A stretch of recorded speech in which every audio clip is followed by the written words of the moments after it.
Σκέφτομαι σε κόκκινα υγρά μοτίβα να κολυμπώ και παχουλές σταγόνες να με αγγίζουν. Είσαι δίπλα μου. Αγνόησε με στο βάθη μου ύπνο. Δεν βλέπεις τα σημάδια?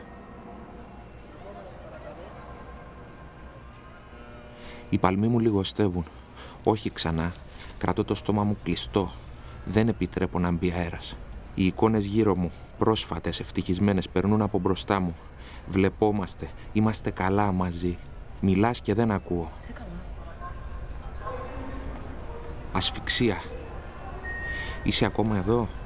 Είναι αργά. Σε καλωσορίζω με λύπη. Θα στα εξηγήσω. Δώσ' μου λίγο χρόνο. Μπορώ.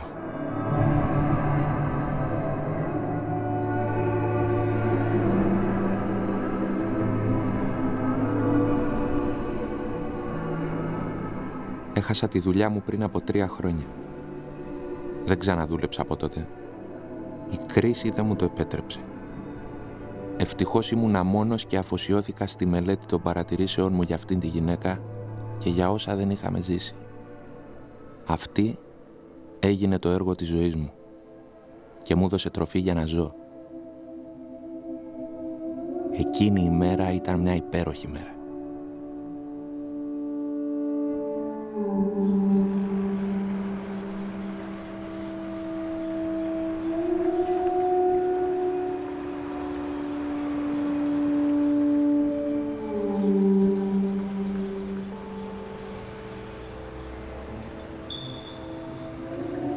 Ήταν γραφτό μας να γνωριστούμε με αυτόν τον τρόπο. Φαινομενικά δεν είχαμε τίποτα να δώσουμε ή να ζητήσουμε ο ένας από τον άλλο. Είχαμε τις ίδιες φιλοδοξίες και πολλά κοινά. Μιλήσαμε. Δεν της είπα πολλά για μένα. Έπρεπε να τα μάθει από μόνη της. Αυτό θα μας έδινε λίγο περισσότερο χρόνο μαζί.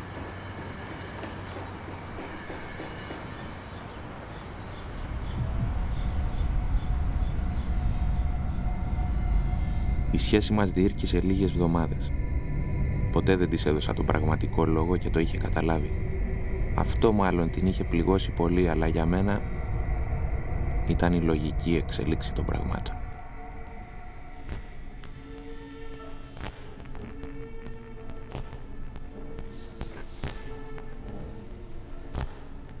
Τα πράγματα ποτέ δεν είναι όπως τα περιμένεις.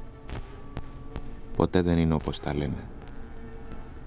Πάντα κάποιος αφήνει κάτι σημαντικό πίσω ή κάνει κάτι παραπάνω. Μια λεπτομέρεια, ένα στοιχείο που κάνει όλη τη διαφορά στην κατανόησή τους. Μια παραλλαγή των γεγονότων που αλλάζει όλο το νόημα. Όλα για το προσωπικό συμφέρον. Είχα τον χώρο μου, τις αναμνήσεις μου και λίγο χρόνο για οτιδήποτε άλλο. Δεν ένιωθα τύψεις. Πήρα αυτό που ήθελα, όπως άλλωστε και όλοι οι άλλοι.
Παρατήρηση. Εβδομάδα 4η. Τα δάκρυα έρχονται πλέον σε τακτική βάση και νιώθω όλο και πιο περίεργα. Ένα ψάρι που κολυμπούσε δίπλα μου σχημάτισε με μια φουσκάλα το όνομά της και μετά με δάγκωσε, προκαλώντας τη μόλυνση.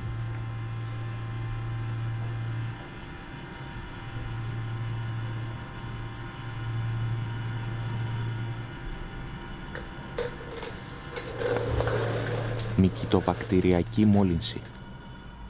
Έπρεπε να είχε φύγει εδώ και καιρό. Τώρα τα εγκεφαλικά αυτά δάκρυα είναι ασταμάτητα. Η παρατεταμένη θεραπεία δεξαμεθαζόνης έχει αρχίσει να με ενοχλεί. Δυσκολεύομαι όλο και περισσότερο να συγκεντρωθώ και η τέχνη μου έχει σχεδόν παραλύσει. Δεξαμεθαζόνη.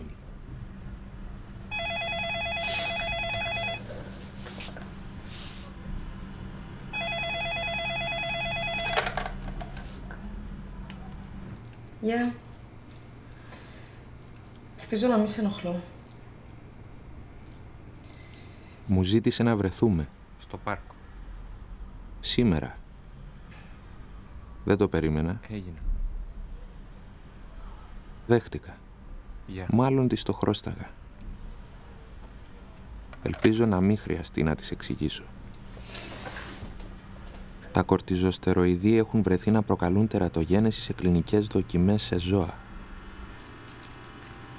Ένα ποσοστό 30% περιστατικά μοιραίων δοκιμών έχουν συμβεί σε κυοφορούσα κουνέλια που έλαβαν τη θεραπεία, όπως επίσης εμβρυακή καθυστέρηση και ψηλά ποσοστά θνησιμότητας έχουν παρατηρηθεί σε ποντικούς μετά από χρόνια θεραπεία δεξαμεθαζόνης.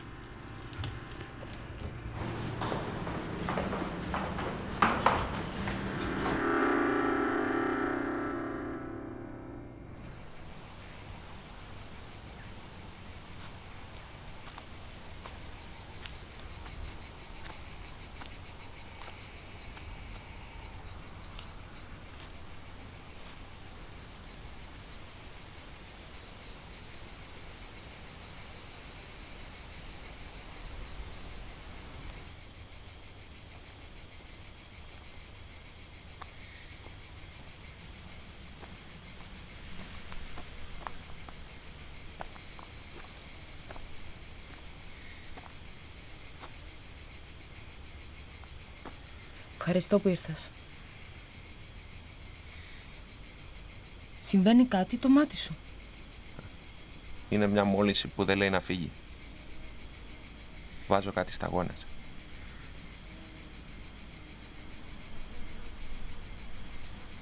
Εντάξει. Γιατί ήθελες να βρεθούμε? Ήθελα να σου πω κάτι. Ποτέ δεν σε ερωτεύτηκα. Εγώ όμως ερωτεύτηκα. Και κλάψα πολύ με τον τρόπο που έφυγες. Εγώ ακόμα κλαίω.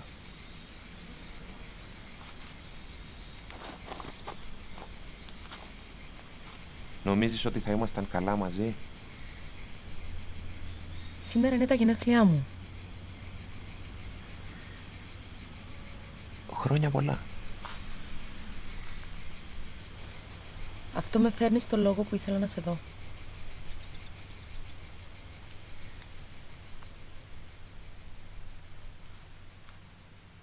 Οι γιατροί της έδιναν 1-2 μήνες το πολύ. Έδειχνε να το είχε συνειδητοποιήσει. Δεν κατηγορούσε κανέναν. Ήταν κληρονομικό, της είπαν. Και η μητέρα της είχε φύγει με τον ίδιο τρόπο. Ήθελε να περνούσαμε τα τελευταία της γενέθλια μαζί.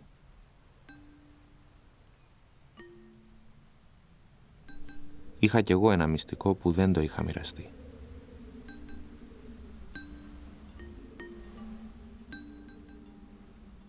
Μου είπε ότι δεν μπορούσε να κάνει παιδιά. Δυσκολεύτηκε να μου το πει. Ποτέ του δεν θα μπορούσε. Απολογήθηκε που δεν είχε το θάρρος να μου το πει τότε όταν ήμασταν μαζί. Ο ίδιος το είχε δεχτεί. Όλο αυτό τον έκανε να νιώθει μικρός, γι' αυτό και έφυγε με τον τρόπο που έφυγε. Έτσι μου είπε. Γι' αυτό έφυγες? Ίσως. Ναι.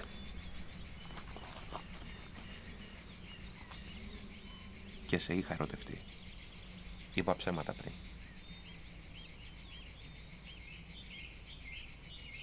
Ισχύει ακόμη η πρότασή σου?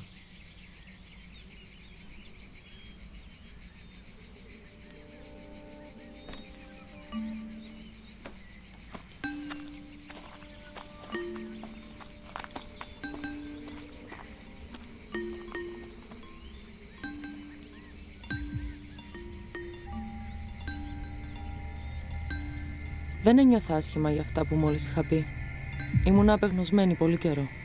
Δεν ξέρω γιατί ακριβώς. Ήθελα να τον κάνω να νιώσει άσχημα. Ήταν σαν να του το χρωστούσα. Τον λυπάμαι τώρα. Δεν είχα το θάρρος να του πω ότι τον κοροϊδεύα. Μου είπε για τη ζωή του και τις αιμονές του, το πολυετές έργο του, το βιβλίο που είχε εκδώσει, λες και δεν το ήξερα. Μου μίλησε για τον πατέρα του και τα παιδικά του χρόνια. Μου ανοίχτηκε όπως ποτέ ξανά στη μικρή διάρκεια που ήμασταν μαζί και οι πληροφορίες που πήρα ήταν αρκετές. Δεν με ένοιαζε πια πολλά ήταν ψέματα και πια αλήθειες. Ήταν μια υπέροχη τελευταία μέρα. Την ήθελα. Τη δικαιούμουν.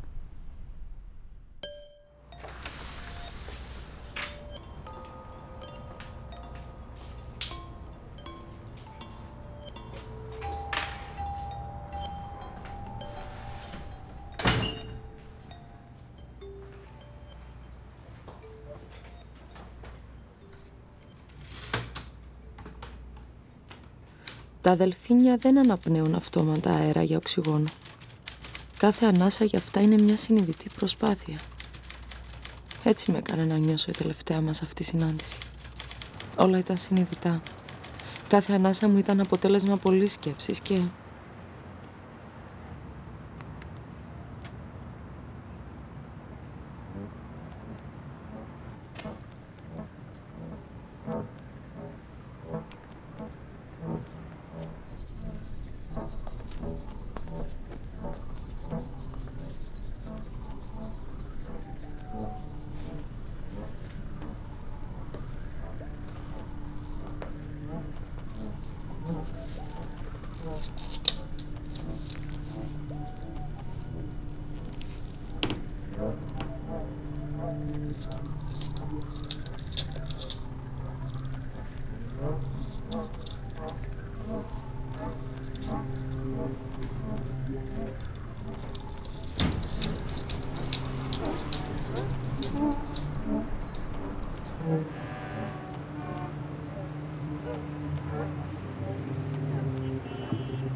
Δεν ένιωσα ποτέ την ανάγκη να του εξηγήσω τίποτα όταν βρεθήκαμε λίγα χρόνια μετά. Απέναντι ο ένας από τον άλλο, στο ίδιο γραφείο. Ούτε καν ψέματα.